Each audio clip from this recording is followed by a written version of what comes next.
tingkatkan prestasi, lahirkan profil pelajar Pancasila. Belajar, bergerak, berbagi untuk negeri, kita menjalin kolaborasi. Belajar, bergerak, berbagi untuk negeri, demi bakti pada Ibu Pertiwi.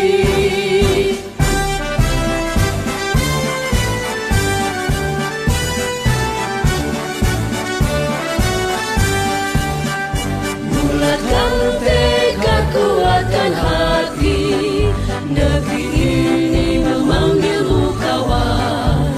Belajar, bergerak, berbagi untuk negeri, guru penggerak, majukan pendidikan. Guru penggerak menghamba pada murid, kreatif rancang pembelajaran, hargai potensi, tingkatkan prestasi. Assalamualaikum warahmatullahi wabarakatuh. Waalaikumsalam warahmatullahi wabarakatuh.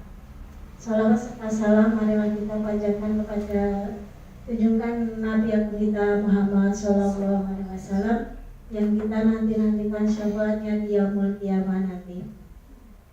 Ibu-ibu, saya selaku ketua rumah dan ketua KPK di sini hanya ingin mengucapkan terima kasih atas perawat ibu-ibu semua, dan saya minta maaf apabila dalam penyambutan dan memberikan tempat serta borapenya kami ada kekurangan dan kesalahan. Kami mohon maaf yang sebesar-besarnya. Ibu-ibu yang saya hormati, di siang hari ini saya mohon izin nanti mau menyampaikan beberapa pengalaman saya dalam mempelajari modul 1.4 di program guru penggerak, yaitu tentang penyebaran pemahaman dan penerapan pengalaman budaya positif di sekolah. Namun sebelumnya saya juga mohon waktunya untuk kurang lebih 1 jam. Ibu-ibu, mohon maaf apabila hari ini saya merepotkan dan sedikit memaksa waktunya. Ngaten ibu-ibu. Saya mohon berkenan di hati ibu-ibu untuk memberikan maaf kepada saya. Baik ibu-ibu semua, karena waktu juga sudah siang, nanti musyawarah akan kita bahas setelah saya menyampaikan materi. Ngaten ibu-ibu. Materi kita mau bergerak dulu, boleh? Boleh ya. Monggo. Di sebelahnya kursi saja. Mohon maaf sempit.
yaitu penyebaran, pemahaman, dan penerapan pengalaman budaya positif.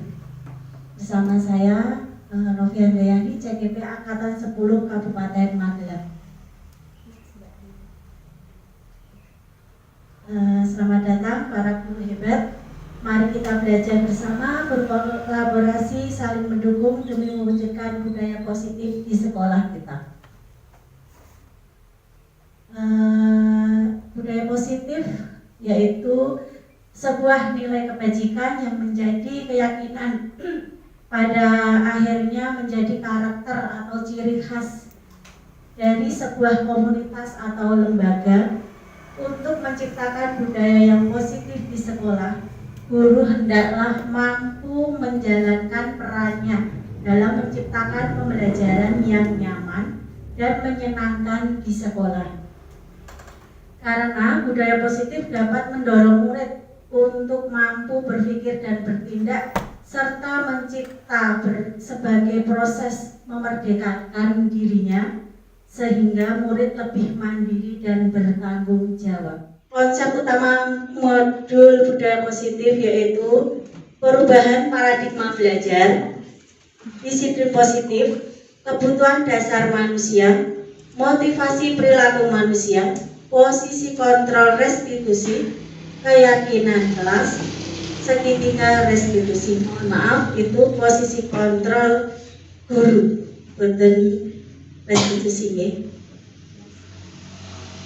Pembelajaran dengan paradigma baru.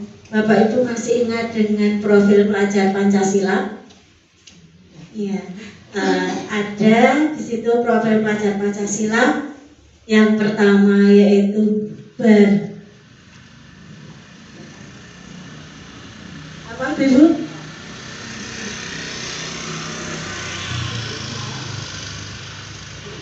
Beriman dan bertakwa kepada Tuhan Yang Maha Esa. Yang kedua, ya berkepentingan publik, bergotong royong, kreatif dan mandiri. Ya, betul sekali. Nah, pembelajaran paradigma baru adalah pembelajaran yang berorientasi pada penguatan kompetensi dan pengembangan karakter sesuai dengan nilai-nilai Pancasila. Pembelajaran paradigma baru memastikan praktik pembelajaran yang berpusat pada murid, yang mana setiap murid belajar sesuai dengan kebutuhan dan tahap perkembangannya. Disiplin positif adalah cara menerapkan sikap disiplin yang bertujuan untuk menumbuhkan kesadaran serta memberdayakan anak mandiri, melakukan sesuatu tanpa iming-iming hukuman, sogokan, ancaman maupun hadiah. Disiplin sangat penting untuk diajarkan dan dibiasakan pada anak sejak dini setiap hari. Sebab disiplin akan membentuk karakter positif anak agar kelak ia mampu menentukan sendiri mana tindakan yang harus dilakukan dan mana yang sebaiknya dihindari dalam kehidupannya sehari-hari. Kebutuhan dasar manusia. Seluruh tindakan manusia yang memiliki tujuan tertentu, semua yang kita lakukan adalah usaha terbaik untuk mendapatkan apa yang kita inginkan. Ketika kita mendapatkan apa yang kita inginkan, sebetulnya saat itu kita sedang memenuhi satu atau lebih dari satu kebutuhan dasar kita. Ketika seorang murid melakukan suatu perbuatan yang bertentangan dengan nilai-nilai kebajikan atau melanggar peraturan, hal itu sebenarnya dikarenakan mereka gagal memenuhi kebutuhan dasar mereka. Seperti contoh, salah satu anak yang meminta makanan temannya, nah itu karena dia merasa kebutuhan dasarnya itu ada yang kurang. Misalkan anak tersebut tidak diberi makan di rumah saat mau berangkat sarapan, atau tidak anak tersebut tidak dibawakan bekal. Nah itu salah satu dasar anak tersebut melakukan hal itu. Ngaten nggih? Nah, kebutuhan dasar manusia itu ada 5. Yang pertama, kebutuhan bertahan hidup, kasih sayang dan rasa diterima, penguasaan, kebebasan dan kesenangan. Kebutuhan bertahan hidup, kebutuhan yang bersifat fisiologis untuk bertahan hidup, misalnya kesehatan, rumah, dan makanan. Nah, terus yang kedua, kasih sayang dan rasa diterima, itu kebutuhan meliputi keinginan untuk tetap terhubung dengan orang lain seperti teman, keluarga, pasangan hidup, teman kerja, binatang peliharaan, dan kelompok di mana kita tergabung. Kebutuhan penguasaan. Kebutuhan ini meliputi keinginan untuk dianggap berharga, bisa membuat perbedaan, bisa membuat pencapaian kompeten diakui dan dihormati. Itu kebutuhan penguasaan. Yang keempat, kebebasan. Kebutuhan kebebasan itu akan kemandirian, otonomi, memiliki pilihan, dan mampu mengendalikan arah hidup seseorang. Seperti anak setiap belajar itu tidak mau diarahkan, mereka ingin belajar sesuai keinginannya. Misalkan anak tidak mau menggunting, dia maunya mewarnai. Nah, dia mempunyai kebutuhan dasar mereka untuk kebebasan. Itu nggih. Untuk kesenangan, yaitu kebutuhan untuk mencari kesenangan bermain dan tertawa. Nah, terutama anak PAUD itu kebutuhan dasar mereka itu kesenangan. Nggih. Ya Ibu, nah kita tidak lepas pembelajaran kita harus berpihak pada murid, karena murid memang kebutuhannya bermain dan bersenang-senang. Motivasi perilaku manusia itu ada 3, yaitu untuk menghindari ketidaknyamanan atau hukuman, untuk mendapatkan imbalan atau penghargaan dari orang lain. Itu motivasi dari luar, karena kita ingin mendapat penghargaan, ingin dilihat orang lain. Itu berarti seseorang itu motivasinya dari luar. Okay. Untuk menjadi orang yang mereka inginkan dan menghargai diri sendiri dengan nilai-nilai yang mereka percaya, itu adalah motivasi intrinsik, motivasi dari dalam diri kita. Bagaimana kita untuk menghargai diri kita, untuk walaupun tidak ada orang lain yang melihat kita, tapi kita mau berkembang, mau menghargai diri kita dan orang lain tanpa dipuji atau yang lainnya, seperti itu. Itu adalah motivasi dari dalam diri kita. Selanjutnya, nah, dari 3 motivasi itu ada 3 elemen, yaitu hukuman, konsekuensi, dan restitusi. Dari budaya positif itu kita menerapkan juga 3 elemen tersebut, yaitu hukuman tidak terencana. Hukuman itu seperti dadaan, itu ya Ibu. Karena seseorang melakukan hal yang misalkan melanggar peraturan sekolah, terus diberi hukuman. Nah, itu sifatnya hukuman itu tidak terencana, tiba-tiba. Murid tidak tahu apa yang akan terjadi. Nah, setelah murid itu melakukan suatu kesalahan, murid itu tidak tahu mau diberi hukuman apa, kan seperti itu. Ya, terus bersifat satu arah. Hanya guru yang memberi hukuman itu dia tidak mau tahu anak itu membuat kesalahan itu karena apa. Tidak ditanya, tidak diselidiki, langsung dikasih hukuman. Nah, itu hukuman satu arah, bersifat satu arah. Terus berupa hukuman bersifat fisik. Pasti hukuman itu kebanyakan melibatkan fisik seseorang. Terus kalau konsekuensi itu terencana, disepakati sesuai peraturan. Sebelum kita melakukan suatu hal, anak tersebut sudah ingat dengan peraturan yang sudah kita sepakati bersama. Yang kedua, murid tetap dibuat tidak nyaman, namun dengan konsekuensi tersebut anak itu tidak akan nyaman, walaupun itu sudah kesepakatan bersama. Terus yang ketiga, sikap guru selalu memonitor murid. Jadi saat anak tersebut melakukan kesalahan, guru itu memonitor bagaimana dia selanjutnya apa anak tersebut melakukan lagi dan akan mendapatkan konsekuensinya lagi. Seperti itu, anak-anak tetap tidak nyaman dan guru tetap akan memonitor. Nah, untuk yang ketiga itu restitusi, yaitu proses menciptakan kondisi bagi murid untuk memperbaiki kesalahannya. Yang kedua, proses kolaboratif yang mengajarkan murid untuk mencari solusi sendiri. Di restitusi ini, guru dan murid, yang pertama guru itu tidak akan langsung menyalahkan murid dengan kesalahan atau ketidakdisiplinan murid, tapi guru akan mencari solusi bagaimana kesalahan itu akan diperbaiki. Nanti gitu, kita bekerja sama dengan murid, kita mencari solusi bagaimana langkah kita akan memperbaiki kesalahan yang sudah kita buat seperti itu. Jadi kita istilahnya berdiskusi dengan murid.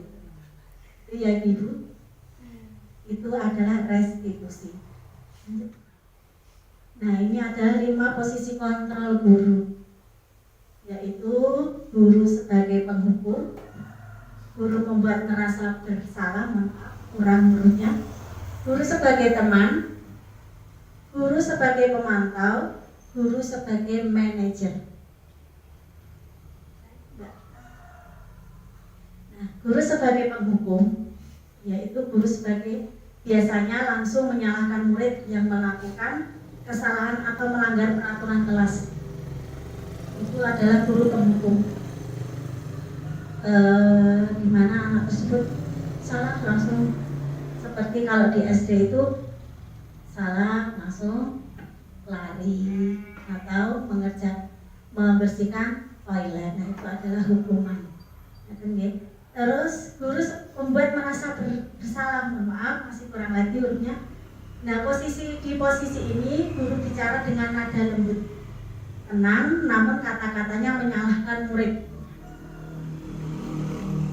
Guru akan mengatakan bahwa guru akan menderita karena perbuatannya, seakan-akan guru itu lebih tersakiti daripada anak yang melakukan kesalahan itu. Dan di situ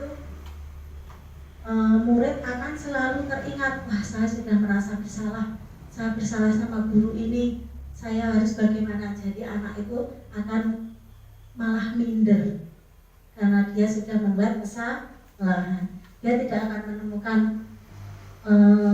menemukan jalan untuk memperbaikinya, tapi dia hanya merasa bersalah terus. Seperti itu.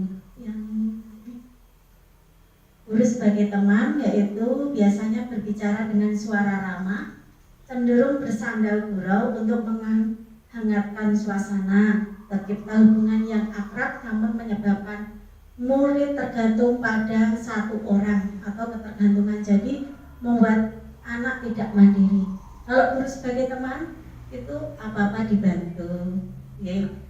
Misalkan anak datang terlambat, ya kamu sini, ya sana masuk, seperti itu. Nah, padahal itu juga tidak baik. Terus anak mengambil mainan temannya karena mungkin kita sayang dengan anak tersebut, kita membelanya. Nah, itu kita sebagai teman, tapi itu tetap tidak diperbolehkan. Anak-anak nanti akan ketemu, saya nggak apa-apa melakukan kesalahan karena saya sering dibela, atau karena saya mengambil mainan tersebut saya tidak dimarahin. Seperti itu. Oke. Terus guru sebagai pemantau, guru bersuara datar, tidak emosional, bersandar gurau, serta mengarahkan murid pada peraturan dan konsekuensi. Nah, yang kelima yaitu guru sebagai manajer, di mana posisi guru sebagai manajer adalah posisi yang paling ideal. Guru bersuara netral, tidak bernada tinggi, tidak emosional, dan juga tidak terlalu ramah. Guru dengan tulus mengajukan pertanyaan-pertanyaan yang akan membuka pikiran murid. Guru akan membimbing murid untuk memecahkan masalahnya sendiri. Dengan demikian murid akan menjadi mandiri, bertanggung jawab, dan dapat memecahkan masalahnya sendiri. Lanjut. Nah, berdasarkan penjelasan di atas posisi kontrol, kira-kira ibu guru di sini pengennya itu seperti guru yang apa? Yang teman, manajer atau penghukum. Nah, itu kembali ke diri kita sendiri. Kalau saya lebih suka ke manajer, Ibu. Nah, memang kalau di PAUD itu memang seharusnya manajer tidak hanya di seluruh pendidikan, jenjang pendidikan itu kalau bisa guru ada di posisi manajer. Ngerti nggih, Ibu? Iya. Nah, kita masuk di materi keyakinan kelas. Mengapa keyakinan kelas, Ibu-ibu, bukan peraturan kelas?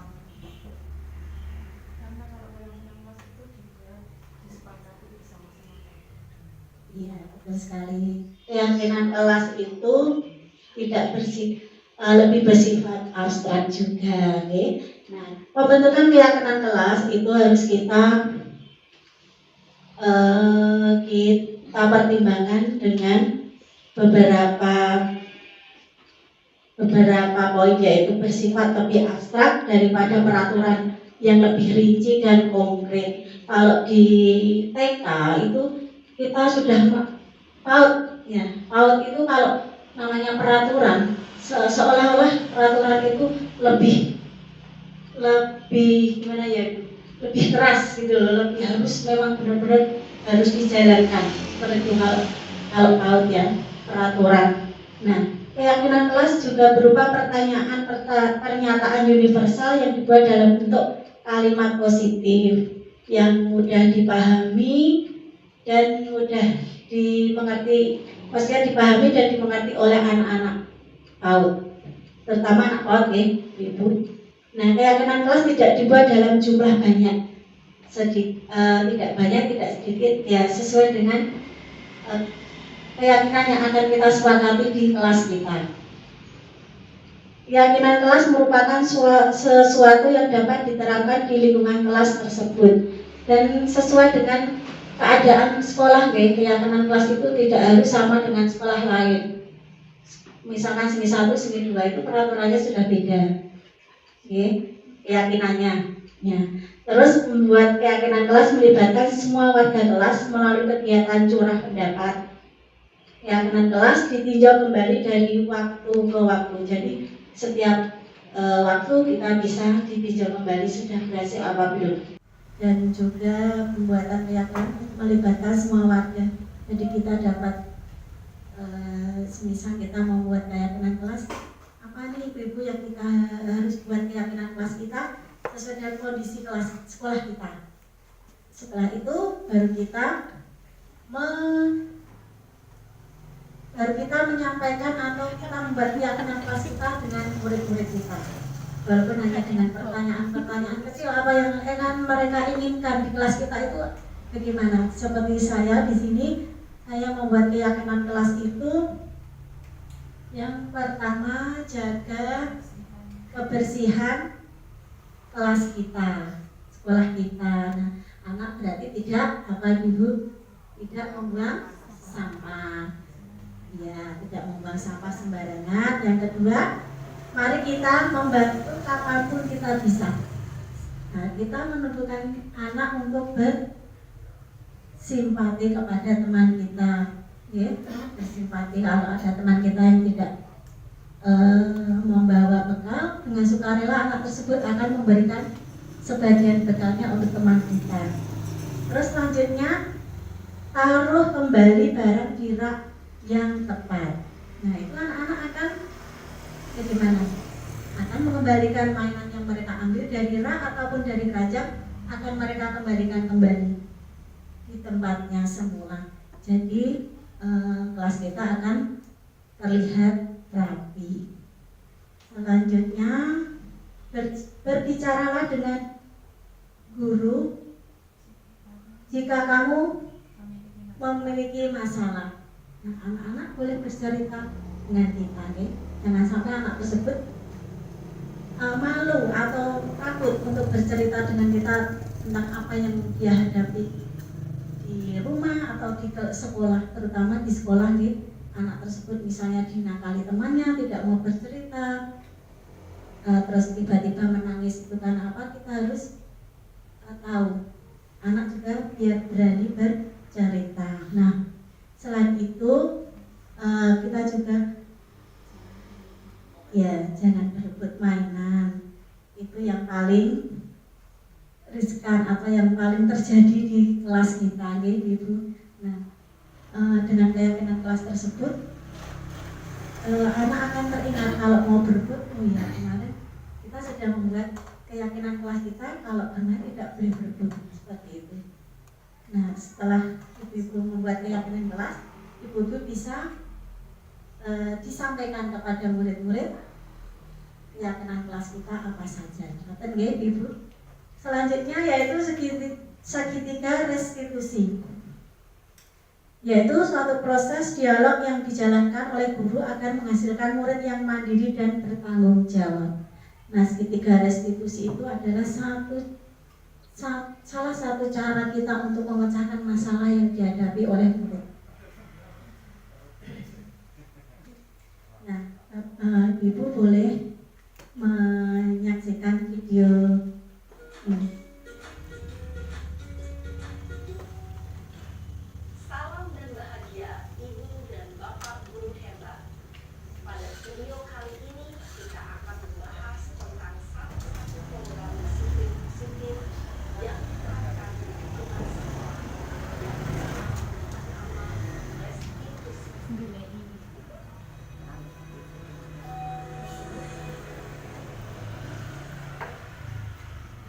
Restitusi pakar pendidikan diagnosis berlandaskan pada teori kontrol Dr. William Gleason. Segitiga restitusi adalah suatu proses dialog yang dijalankan oleh guru atau orang tua agar dapat menghasilkan murid yang mandiri dan bertanggung jawab. Pada saat guru di posisi manajer, aspek yang dikembangkan pada murid adalah motivasi kritis, sehingga penanaman nilai-nilai kebaikan dapat tumbuh dan berkembang menjadi suatu kebiasaan positif yang akhirnya membentuk karakter diri.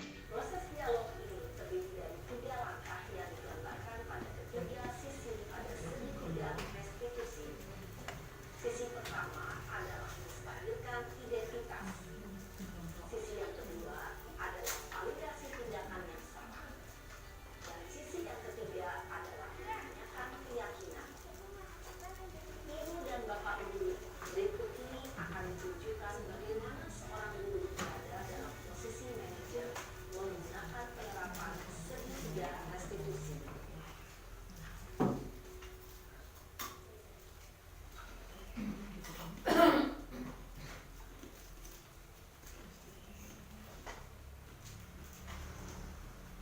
Iya, Bu Sarah. Ya, Pak.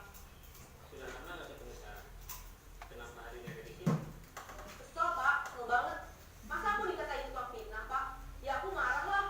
Aku gak dikatain Eka di depan kelas. Kesel banget. Oh begitu. Ya pasti kamu marah dan kesal.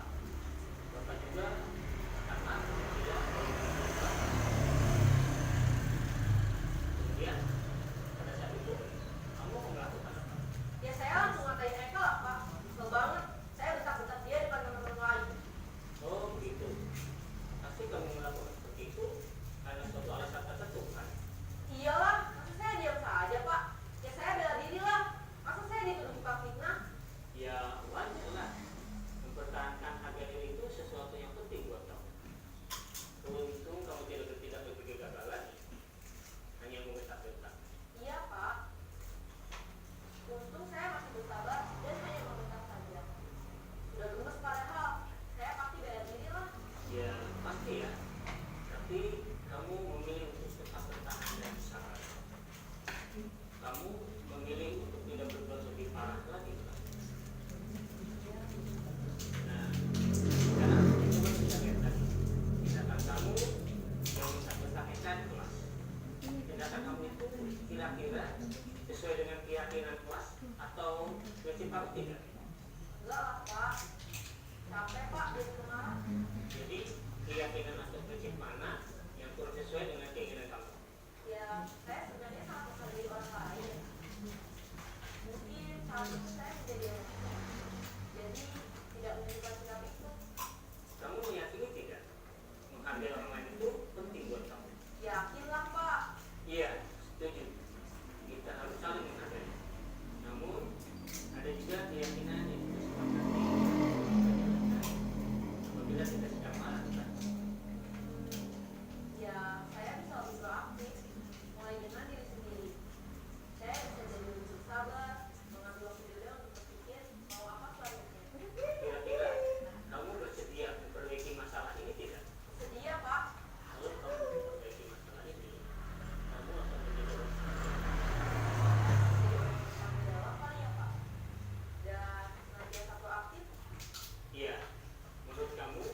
Bagaimana rasanya menjadi orang seperti itu?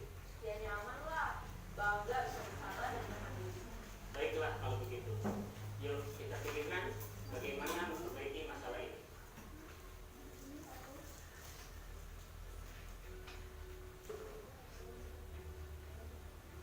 Ibu dan bapak guru hebat. Baru saja kita menyaksikan contoh bagaimana seorang guru berada dalam posisi manajer menggunakan penerapan segitiga restitusi. Mari kita bahas satu persatu. Pada sisi pertama, menstabilkan identitas berdasarkan pada prinsip bahwa membuat kesalahan adalah bagian dari proses pembelajaran. Sisi pertama dari segitiga ini berperan menggeser identitas murid dari identitas gagal ke identitas sukses. Murid yang sedang bertingkah laku yang tidak pantas atau menarik diri saat itu sedang mengalami identitas gagal. Bila kita mengkritiknya, maka posisinya tidak akan berubah. Kita bisa mengajukan pernyataan-pernyataan ini. 1. Membuat kesalahan sesuatu yang wajar. 2. Manusia tidak ada yang sempurna. 3. Kita bisa memperbaiki masalah ini. 4. Saya tidak menanyakan kesalahannya.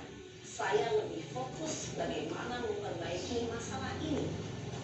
5. Pada sisi kedua, validasi tindakan yang salah berlandaskan pada prinsip bahwa setiap perilaku berupaya memenuhi suatu kebutuhan tertentu. Guru yang telah memahami teori kontrol akan bergeser dari pemikiran stimulus respon menjadi proaktif dan mencoba untuk mengenali tujuan dari perilaku murid, mengenali dan mengakui kebutuhan murid ini dapat memperbaiki hubungan dengan murid tersebut. Pernyataan atau pertanyaan bisa disampaikan dengan nada suara tidak menghakimi atau menunjukkan, sehingga dapat mengembalikan murid pada posisi positif. 1. Kamu bisa saja bertindak lebih gegabah lagi dari ini. 2. Kamu bukan melakukannya tanpa suatu alasan tertentu. 3. Kamu melakukannya karena mempertahankan sesuatu yang penting bagimu. 4. Mungkin kamu bisa mempelajari suatu perilaku baru yang lebih efektif. Bersediakah kamu mempelajarinya? Selanjutnya, kita akan simak sisi terakhir, yaitu menanyakan keyakinan. Teori kontrol menyatakan bahwa pada dasarnya kita termotivasi secara intrinsik. Pada saat perilaku yang salah telah divalidasi dan menyebabkan sukses demonstrasi, maka murid telah siap mengaitkan keyakinan-keyakinannya dengan tindakannya yang salah dan pemikirannya telah bergeser ingin menjadi orang yang jujur. Pertanyaan-pertanyaan ini dapat mengaitkan keyakinan-keyakinan yang dianut murid. 1. Sebagai keluarga atau kelas, apa yang kita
Misalnya, bila permasalahan tersebut ringan, maka tidak perlu dijalankan secara berurutan.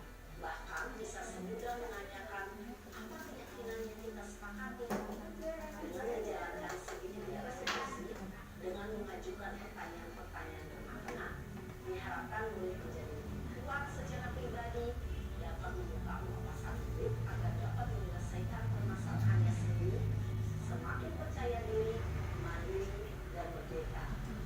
Salam dan bahagia untuk Bapak Guru hebat.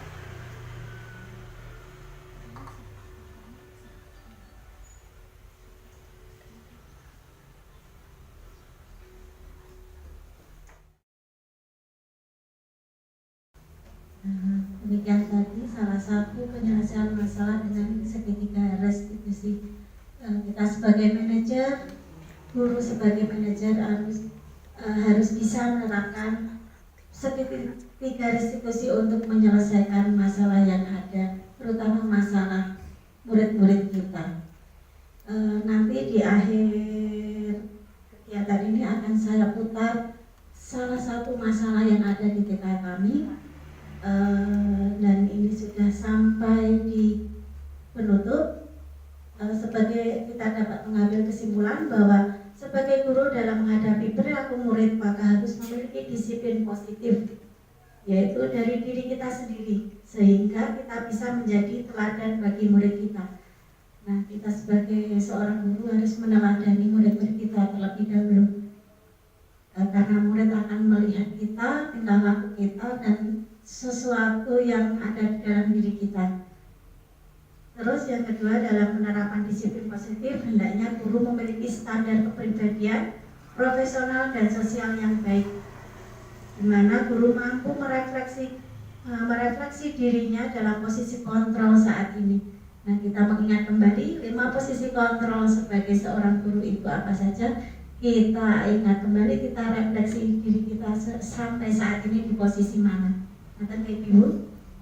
Terus melakukan langkah segitiga restitusi dalam menghadapi perilaku murid yang tidak sesuai peraturan atau keyakinan kelas kita, dengan memahami kebutuhan dasar murid dan menempatkan dalam posisi kontrol guru yang tepat, sehingga terwujud nilai-nilai dasar pendidikan. Mohon maaf itu terpotong, profil pelajar Pancasila. Nanti Ibu. Selanjutnya, terima kasih. Ini sedikit pengalaman saya dalam mempelajari modul 1.4. Selanjutnya saya akan memperlihatkan salah satu contoh penerapan segitiga restitusi di TK kami.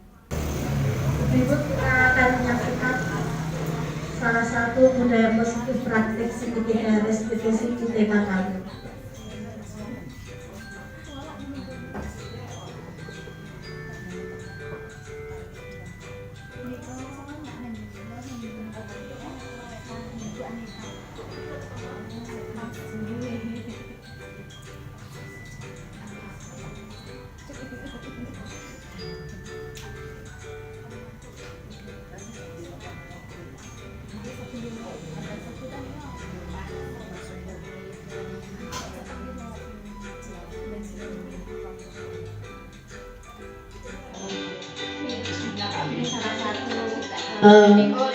Metode penyelesaian di kasus 1.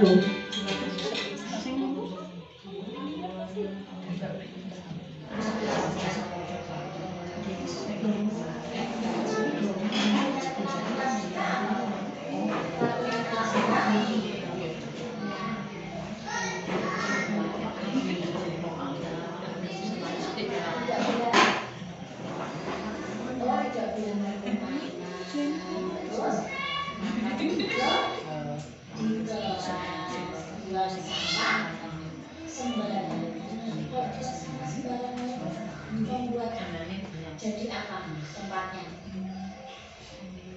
Kotor terus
contoh penerapan budaya positif, yaitu dengan memecahkan masalah dengan segitiga restitusi. Maaf apabila saya dalam menyampaikan pemahaman saya banyak kesalahan dan kekurangannya, itu adalah batasan saya. Saya sedang belajar juga dan saya mohon maaf sudah mengucapkan terima kasih pada Ibu sudah meluangkan waktunya untuk mendengarkan diseminasi pemahaman saya di modul 1.4, dan semoga materi apa yang saya sampaikan hari ini sedikit ataupun banyak bermanfaat untuk ibu-ibu semua, dan semoga apa yang didapat hari ini dapat diterapkan di lembaga ibu masing-masing. Demikian dari kami, ada kurang dalam lebihnya saya mohon maaf. Wassalamualaikum warahmatullahi wabarakatuh. Waalaikumsalam. Pagi Bu. Mas Lutfi. Selamat pagi Bu Guru. Iya, Mas Farah sama Mas Lutfi tahu tidak kenapa dipanggil Bu Guru? Iya. Diajak ke sini. Iya, tak karena tadi Bu Guru lihat Mas Farah sama Mas Lutfi berantem. Kenapa kok berantem? Aku merebut mainannya Lutfi. Oh, terus Mas Lutfi kenapa? Menjadi mainan. Oh, mau ambil mainannya.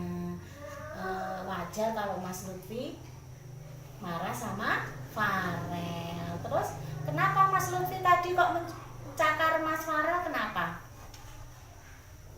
Karena Mas Lutfi marah, kesal. Oh iya, karena mainannya mau diambil tidak boleh ya. Harusnya bagaimana? Mas Farel, gimana Mas Farel? Dikasihkan tidak mainannya? Dikasihkan, karena itu yang mengambil Lutfi. Iya. Terus tadi Bu Guru juga lihat Mas Farel mencubit Mas Lutfi. Nah, kalian masih ingat nggak keyakinan kelas kita apa? Apa? Menyayangi teman. Iya, terus menghormati. Iya, tidak boleh makan di kelas. Waktu belajar. Iya, tidak boleh merebut mainan. Nah, kalau seperti itu benar atau salah kalau merebut mainan? Salah. Besok mau diulangi tidak? Oh tidak. Nah, karena kalian sudah ingat keyakinan kelas kita, maka mulai nanti dan seterusnya kalau mau bermain harus yang rukun. Kalau mau pinjam mainan harus bilang dulu ya. Iya. Nah, kalau setelah ini bagaimana? Setelah kalian dari sini mau bagaimana? Oh, mau maaf, mau minta maaf, bermaaf. Tidak diulangi lagi ya. Siap, bagus. Jadi aku minta maaf ya. Sama-sama. Pagi hari ini Ibu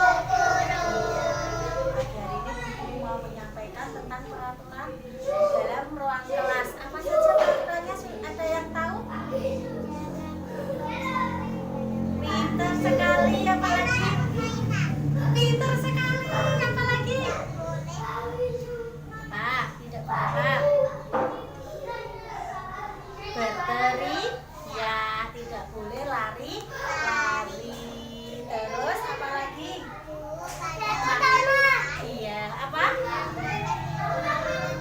Oh iya, tidak boleh makan saat belajar. Ada gambarnya di sini. Nah, yang pertama harus jaga kebersihan, yaitu dengan membuang sampah pada tempatnya. Kalau ada kotoran bisa sapu, terus membantu teman saat temannya jatuh, melipat tikar, kita harus membantunya.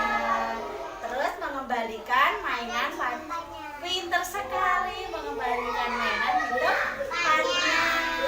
Terus oh tidak boleh merebut. Iya, tidak boleh merebut mainan teman. Jika mau pinjam